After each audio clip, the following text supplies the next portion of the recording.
अब रायपुर से बड़ी खबर, ट्रेन रद्द करने के विरोध में आज कांग्रेस का प्रदर्शन है। डीआरएम ऑफिस का घेराव कांग्रेस करेगी। खास बात, पीसीसी अध्यक्ष मोहन मरकाम भी इसमें शामिल होंगे। दोपहर 1 बजे डीआरएम दफ्तर का घेराव किया जाएगा। सैकड़ों कांग्रेसी डीआरएम दफ्तर पहुंचेंगे।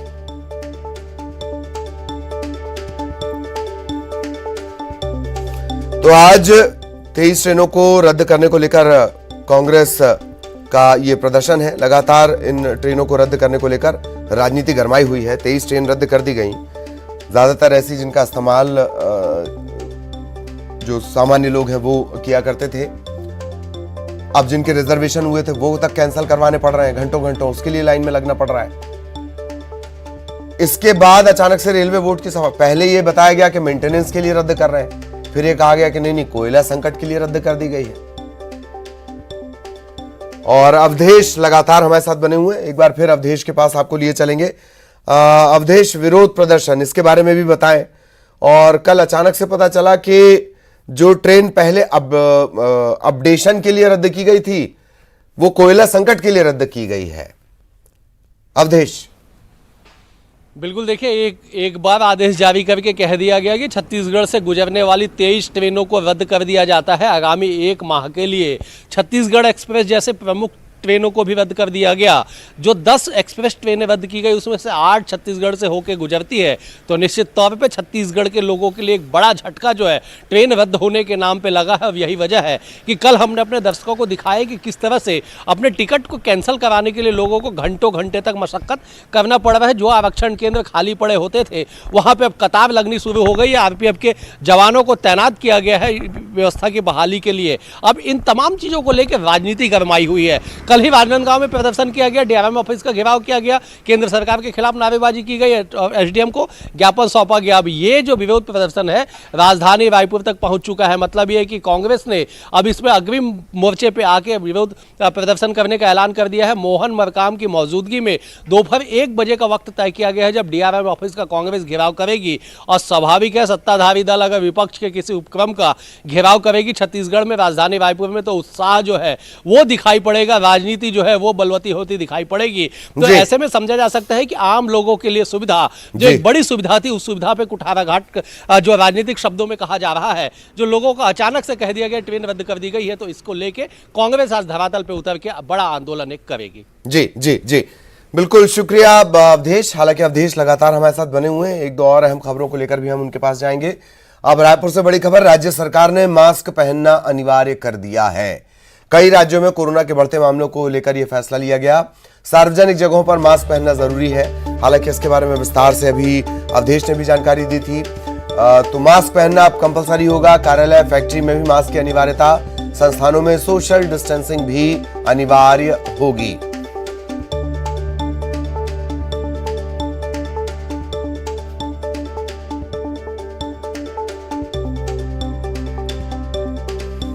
तो मास्क पहनना अनिवार्य कर दिया गया है, सख्ती बरती जाएगी, इसका खास ख्याल रखें। अवधेश हमारे साथ जुड़े हुए हैं। अवधेश, एक बार फिर, मास्क इज मस्ट।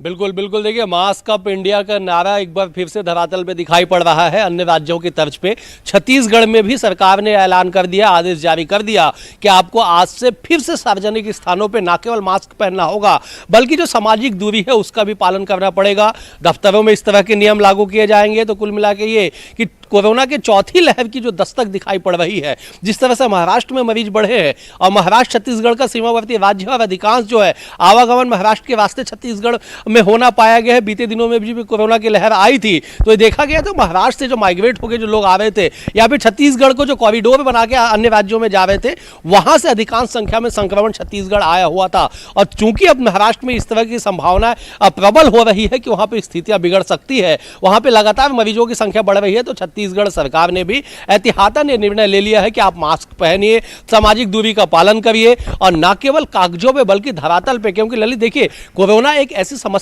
बीते 2 सालों से निकल के सामने आई है जिसमें सरकार को सख्ती बरतने से पहले लोगों को खुद सतर्क होना पड़ा है। लोगों ने अपनों को खोया है, लोगों ने जिस तरह से त्रासदी झेली है स्वास्थ्य को लेके, वो दिन फिर से ना लौट जाए, इसलिए लोग खुद ही जागरूक दिखाई पड़ रहे हैं। और आज से ऐलान किया गया कि आपको मास्क पहनना है। तो निश्चित तौर पे भले एक दो दिन का वक्त लगे, लेकिन धरातल पे जब तक लोग सतर्क नहीं होंगे, जब तक मास्क अप नहीं होगा, तब तक फिर से एक बार जो बड़ी संकट की ओर जो इशारा हो रहे हैं, जो संभावनाएं जताई जा रही है, वो छत्तीसगढ़ तक ना पहुंचे, इस बात को भी हम तमाम लोगों को ध्यान रखना होगा। ललित जी जी, बिल्कुल बिल्कुल अवधेश। और अवधेश लगातार हमारे साथ बने हुए हैं। कुछ और खबरों का रुख भी हम कर रहे हैं।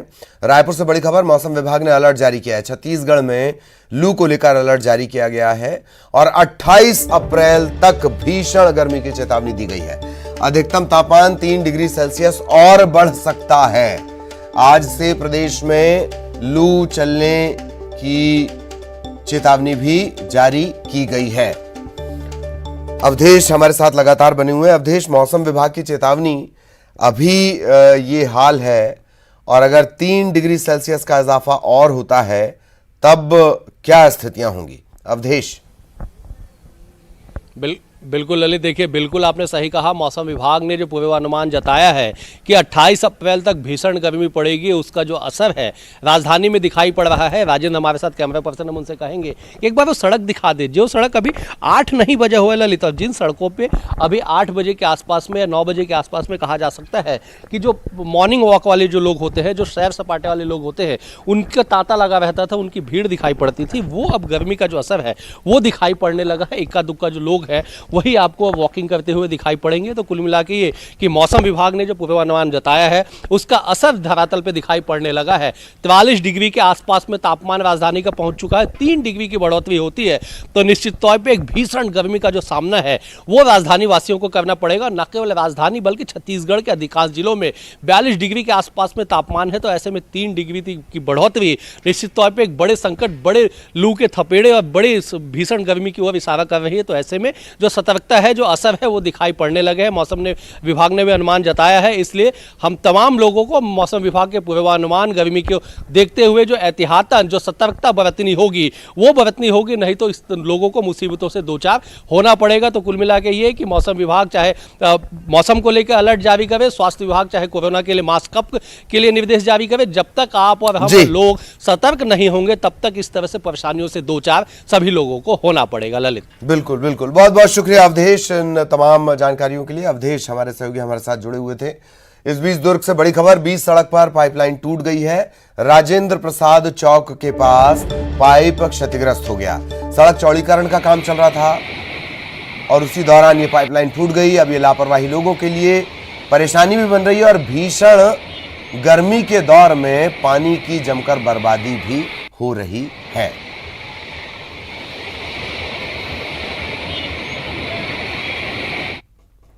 और अब आखिर में बात भरोसे की। एक समय था जब महंगे ब्रांड की दवाइयों को ही भरोसेमंद माना जाता था। आम धारणा भी यही थी, फिर चाहे वो सरकारी अस्पताल हो, निजी अस्पताल हो, डॉक्टर्स ब्रांडेड कंपनियों की दवाइयां ही लिखते थे। छत्तीसगढ़ में अब यह धारणा बदली है। छत्तीसगढ़ सरकार ने प्रदेश भर में जेनरिक दवाइयों को लेकर जो जागरूकता फैलाई, वही ब्रांडेड कंपनियों की जेनरिक दवाइयां उपलब्ध करवाई हैं।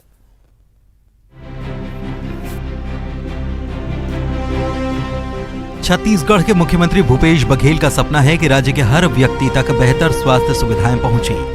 इसके लिए वो लगातार प्रयास कर रहे हैं। स्वास्थ्य सुविधाओं को बेहतर और सर्वसुलभ करने के लिए वे लगातार नई योजनाओं को राज्य में चला रहे हैं। इन्हीं में से एक योजना है राज्य के लोगों को बेहद कम खर्च में गुणवत्ता युक्त दवाइयां उपलब्ध कराना। इसके लिए राज्य सरकार ने प्रदेश भर में Shri Dhanvantari generic medical store शुरू किए हैं।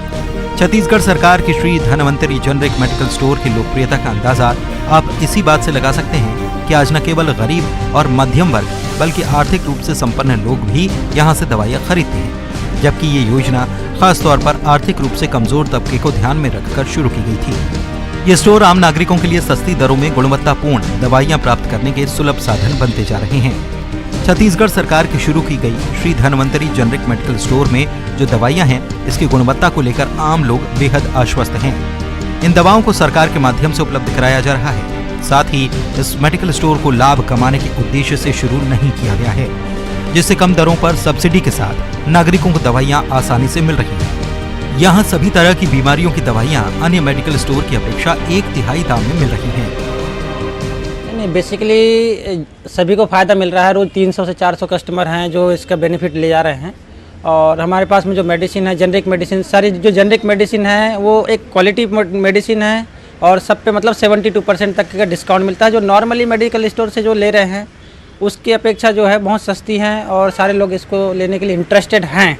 कई ऐसा मतलब है जो पैसा के कारण अपना दवाई अफोर्ड नहीं कर पाते और दिक्कतें जा रही थी, तो जेनरिक मेडिकल खुलने से बहुत ही आसान हो रहा है आम जनता को। जेनरिक दवाई जब से मिलने लग गई है, भूपेश बघेल जी की योजना है, तो उस समय से यानी यहाँ पर और अंग्रेजी दवाई के अपेक्षा में ये दवाई बहुत सस्ती मिलती है। इन दोनों के प्राइस में काफ़ी का डिफरेंस होता है, तो कहीं ना कहीं जेनरिक मेडिसिन आम पब्लिक के लिए बहुत ही लाभकारी है और इस पर हमको भरोसा भी करना चाहिए। ये बाकी दवाइयों से बेटर है और सस्ती मिलती है यहाँ दवाइयाँ, तो हर पर्सन इसे खरीद सकता है।